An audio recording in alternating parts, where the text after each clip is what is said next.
Hi అండి అందరికీ. ఈ పూజ 7వ రోజు రాత్రి పూజ.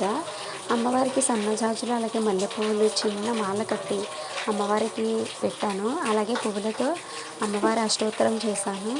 అలానే అమ్మవారికి బెల్లం పాయసం, అమ్మవారికి బెల్లంతో చేసినవి మాత్రం ఇష్టం కదండి, అందుకనే బెల్లం పాయసం చేశాను. అలాగే పానకం నార్మల్గా నైవేద్యం పెట్టాను.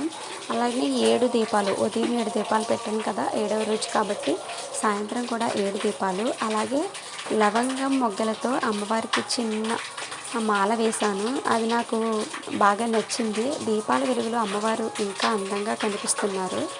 అలానే ఈరోజు ఉదయం అంటే 8వ రోజు అమ్మవారికి మందార పువ్వులు అంటే చాలా చాలా ఇష్టం అంటండి. అందుకని మందార పువ్వులతో పక్కన చిన్న ఫ్లవర్స్ వేస్లాగా పెట్టాను చిన్న చెంబులో.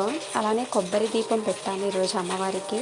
అలాగే కొబ్బరి ముక్కలు అలాగే బెల్లం, ఈ ప్రసాదం ఎక్కువ శివదేవుడి కథలో శివయ్యకి పెడతారు.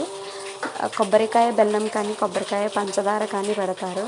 అయితే అమ్మవారికి బెల్లంతో ఇష్టం కదా అని ఈరోజు నేను అదే నైవేద్యం పెట్టాను. అలాగే పానకం కూడా పెట్టాను. అలాగే కొబ్బరికాయ దీపం పెట్టాను. 8 రోజులు కాబట్టి కొబ్బరి దీపంతో కలిపి 8 దీపాలు వెలిగించాను అన్నమాట. చూడండి అమ్మవారు ఎంత అందంగా ఉన్నారో కదా.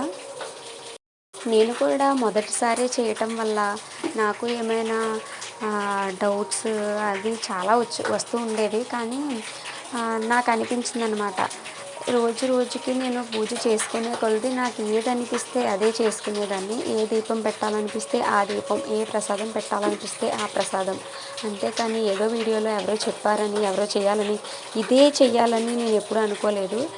నాకు తగినట్టు నేను చేసుకున్నా కూడా నాకు మనశ్శాంతి ఇచ్చేది అమ్మ. అయితే పూజ మొదలెట్టే ముందు, అమ్మ నువ్వు నా కన్న తల్లివి తల్లి, మమ్మల్ని అందరినీ పాలించే తల్లివి నువ్వు, మా ఎందు ఎలాంటి తప్పులున్నా మన్నించి మమ్మల్ని ఎలుకో తల్లి అంటూ నా పూజను మొదలు పెడతానన్నమాట.